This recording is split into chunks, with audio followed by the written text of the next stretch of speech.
Well, we'll go ahead and get started. There may be some more folks coming in. I want to mention that just a few moments ago, Senator Bostar from the Nebraska legislature and I had the pleasure of meeting with well over, I think, 30 law enforcement officials from across the state of Nebraska.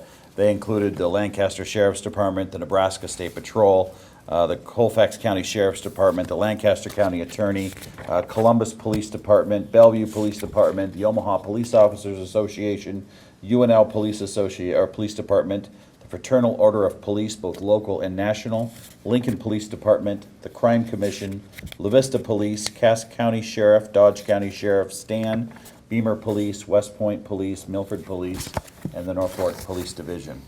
Our message today, while very important in Nebraska, is really a message to the rest of America.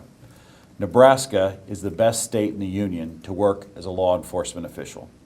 Nebraska embraces and supports our law enforcement community. Our laws stand that up on every level.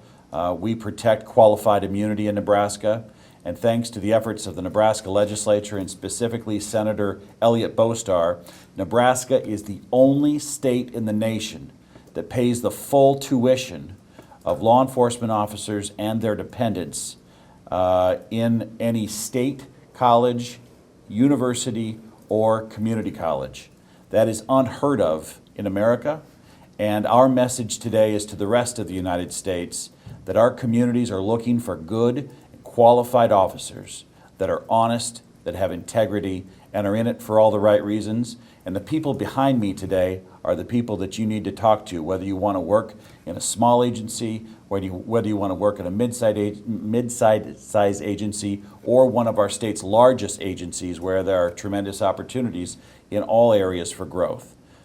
This has been an important effort not only in the legislature but among the law enforcement community. You're going to hear some stories today from those that are actually on the front lines hiring law enforcement officials about what it's like, but more importantly, we want people in other states to know that if you like to hunt, if you like to play golf, if you and your family want to recreate, this state is ready to accommodate you with a quality of life that is unparalleled in this nation, with benefits like free tuition that you will not find anywhere else. And so I think it's also important to say that at a time when law enforcement is at the receiving end of some awful rhetoric that happens in our country on a daily basis, these men and women in blue and brown, they go to work every day to do the right thing in very difficult situations. And we need to remember as citizens, as Americans, and as Nebraskans, that we need to not only be thankful of the men and women that put the badge on and respond to some of the most difficult situations in our state, we need to encourage young people to look at this as a career, and as a career that has a tremendous amount of public good that can come from it. So today we're going to start with Senator Elliott Bostar. Senator Bostar represents a portion of the city of Lincoln. He and I have worked together in the legislature. We've worked on a lot of bills that affect law enforcement. Last year he passed the landmark bill that allows for free tuition for law enforcement and their families in our state's post-secondary educational system. And I want him to say a few words about why what we're doing today is so important. Well, thank you, Congressman Flood, and thank you for coming, and particularly thanks to all of the representatives of the law enforcement agencies across the state who joined us earlier in a conversation about what's been working on the work that we've already done, but also what's left to be done.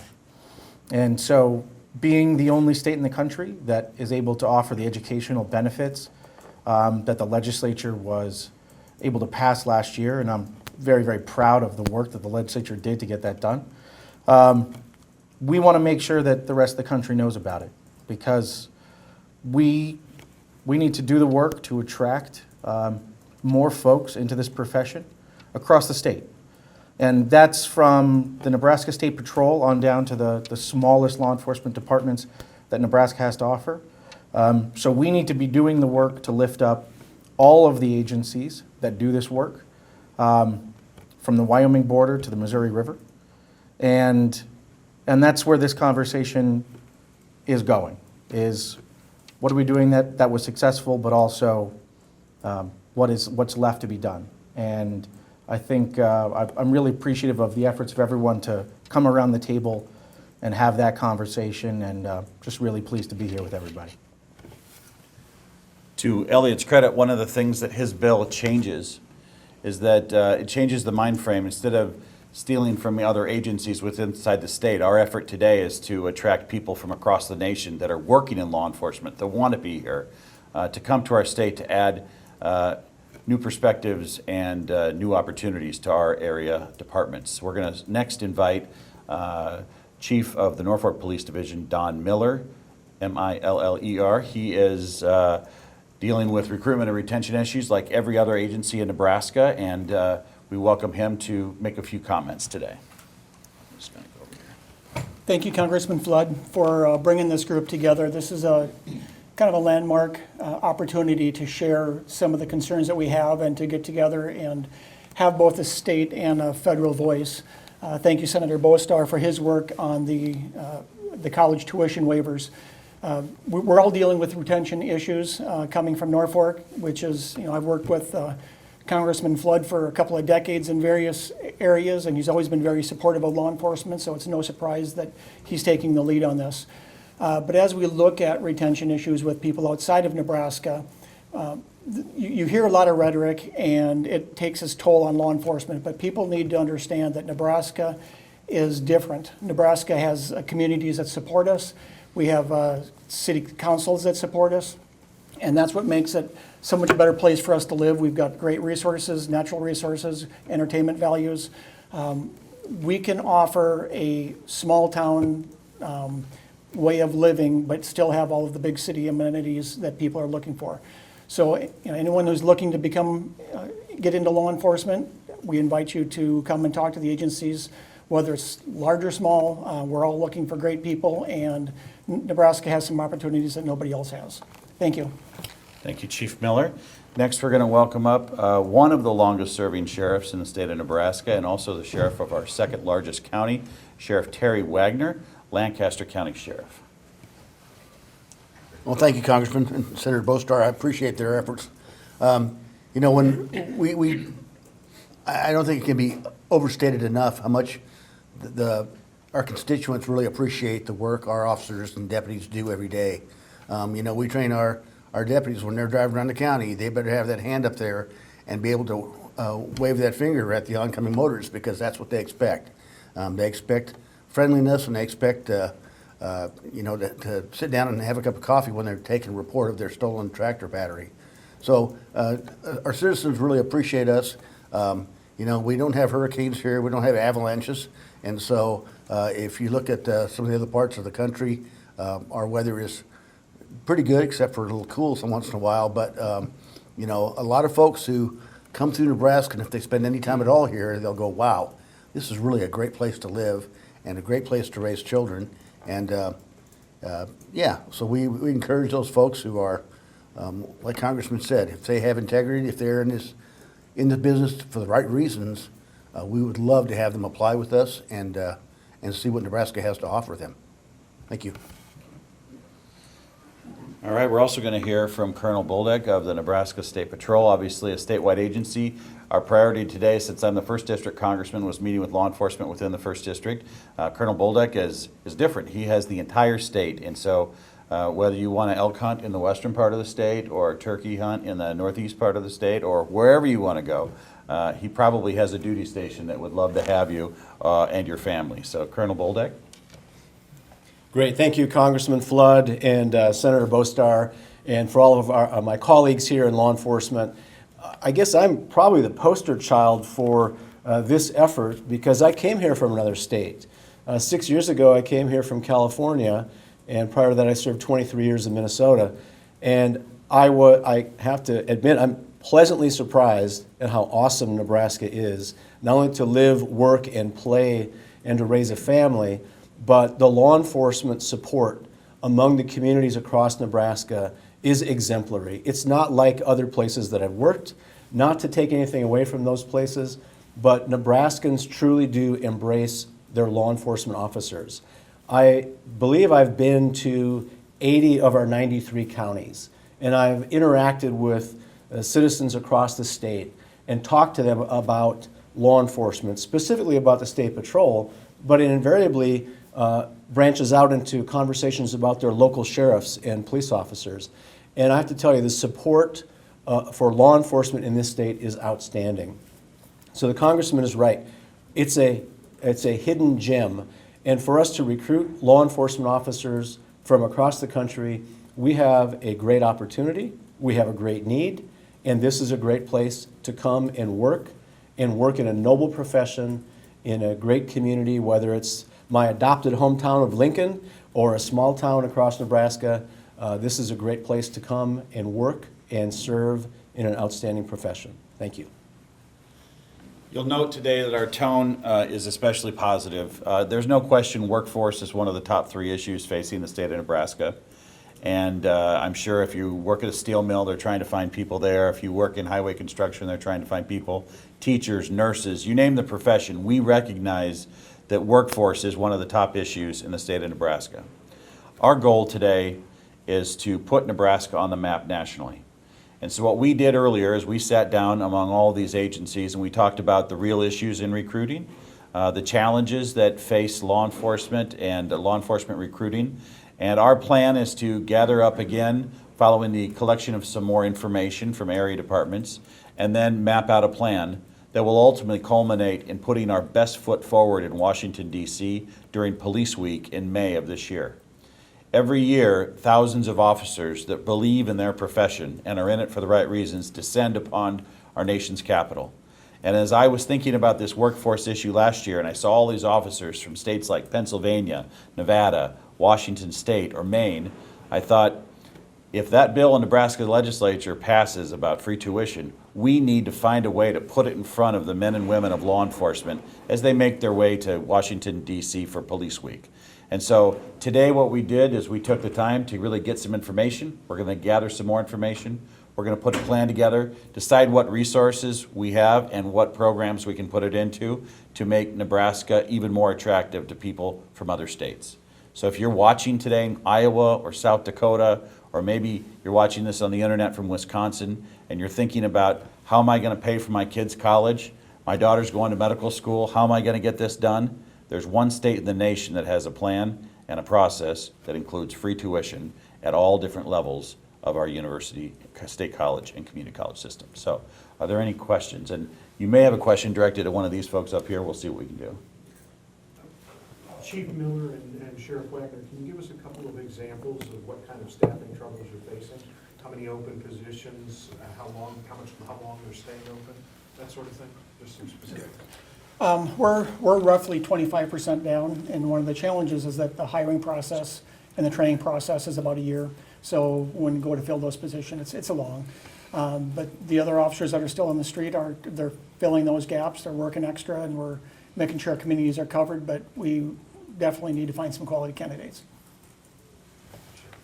We're about 10% down. So, and that seems to be a pretty common number across the colleagues in the room, was anywhere from 10 to 20%.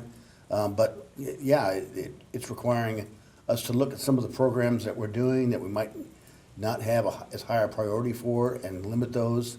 Asking deputies to work overtime to cover those shifts we can't cover because of the vacancies. And so it puts the stress on the rest of the agency to fill the gap that those vacancies are causing.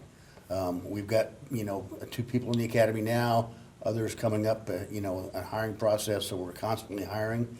It's just a lot of the folks were hired in the early 80s, and we're looking at a mass exodus from a retirement standpoint as well. So there's a lot of factors involved here.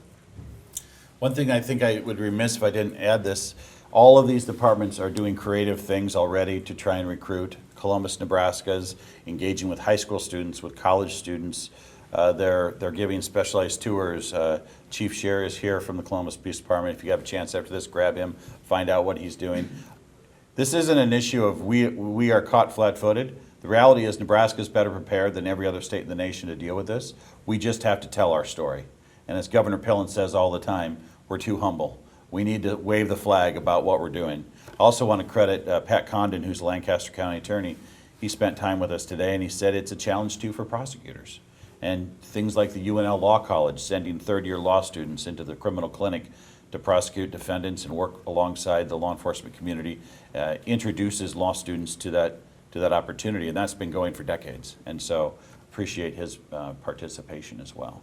Anybody else have a question? Would you be able to provide specifics of exactly what was spoken about today with all the departments around, and what other information you're looking for in the next couple of months to be ready to take to the Capitol? Well, as somebody who travels all over Nebraska talking to folks about the biggest issues, today's conversation that I had with law enforcement is no different than the conversation I have at every Chamber of Commerce. It's how do we attract younger individuals into our profession? What is the most compelling story for them? What do we have to offer? Where does pay and bonus pay and referral pay fit into that? What are folks coming into the working world interested in terms of not only benefits but hours they work? And what creative solutions do you have? And so today it was just a meeting with law enforcement officials about what needs to happen. Obviously, of all the professions out there, this is one that has one of the biggest effects on the safety of our communities. And while we all have challenges, and we have them in Nebraska, by and large, Nebraskans very much appreciate what law enforcement officers do. And you may not always see it on the news, but every time that officer leaves a house and it's safer, there's a lot of people in that neighborhood that really appreciate what he or she did in the scope of their job. So we just talked about that. And so where do we go from here? I heard a lot of interesting things. There are different things that the federal government interacts with police agencies on that I'm going to work on. Senator Bostar heard some issues with just the opportunities for more cadets to come into the Law Enforcement Training Center. He and I are going to talk. We're going to gather some more information.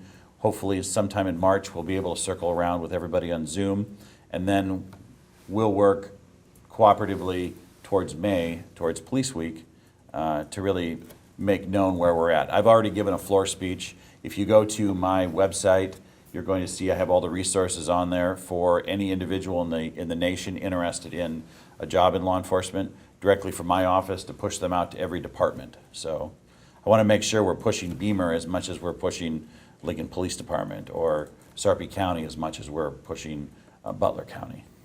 To go off of that, vacancy is an issue that is statewide and NSP in counties and cities. This won't open up a competition of Sarpy versus Butler, will it?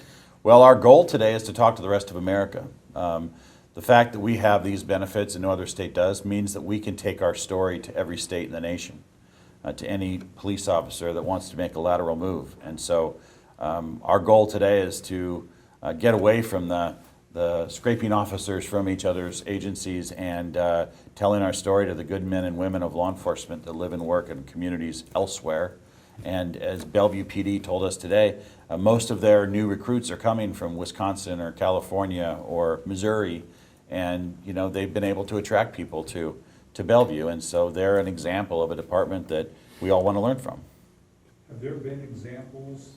I know Senator Bostar's bill is only a year old for free tuition, but has there been any examples of people being recruited here already? Well, I can turn it over to some folks behind me, but some of these folks that run these agencies say so far the bill that he passed is immediately affecting retention. And I know that Chief Miller had a story on that, and maybe others do, but if he could speak to that. Yeah, who else did? Yeah, I've got it. 3 or 4 different officers that I know of that are utilizing the free benefits for the college tuition. And I mean, there's no secret that if you got a child or dependent in college, they're going to be sticking around for a while. So that helps. It clearly helps the retention of our officers versus going someplace else or getting out of law enforcement. Sometimes people get out of law enforcement and they wouldn't have that benefit. So we have seen a direct effect on the retention side of it. Not necessarily the recruiting yet, but definitely on the retention side. Yeah, imagine you're 53, 54, 55 years old, and you've got 3 kids in the system, and one's getting ready to go, and dad and mom might be thinking that's a pretty good idea to stay in your job and think about the experience that brings. Colonel, do you want to? Actually, Lucas had a couple anecdotes that he shared with the group before. Lucas Bolton, legislative liaison for the State Troopers Association in Nebraska. What I brought forth today was just several different anecdotal stories I've heard from different members of the State Troopers Association talking about, hey, I was planning on retiring, in a couple of years, but I have a kid that I need to go X more years to be able to cover that college expense, and that has definitely expanded and kept those trained officers with the patrol. I mean, obviously, we're going to see the effects going forward, but just to hear the number of conversations I've heard from people that are 5 years on to people who are 5 years away from retirement to have that mentality, I can see like the effect this particular legislation can have going forward in the retention of our officers. And think about the message that sends to that officer's family. It says, your job is important enough to everybody in the legislature and the state government and all the citizens of Nebraska that if you stay in your job, we're going to pay that tuition bill for someone you love very much. And that is the kind of love and affection I think that Nebraskans have for law enforcement, and it cannot be overstated. Anybody else have anything? Do you have any idea what percentage of current officers are from out of state in Nebraska? I do not. Once they get here, they're Nebraskans forever. But anybody want to take care of that question? I don't think we have that data today. Okay, I'll tell you what, these gentlemen and ladies are wonderful resources, so if you want to take the opportunity to talk to any of them, would love it. You can go to my webpage and get more information. Taylor Gage will help you. And again, I want to thank Senator Bostar for coming over from the legislature today. I worked hand in glove with him, and he really is doing a good job to help on this issue and to support law enforcement. So thank you very much.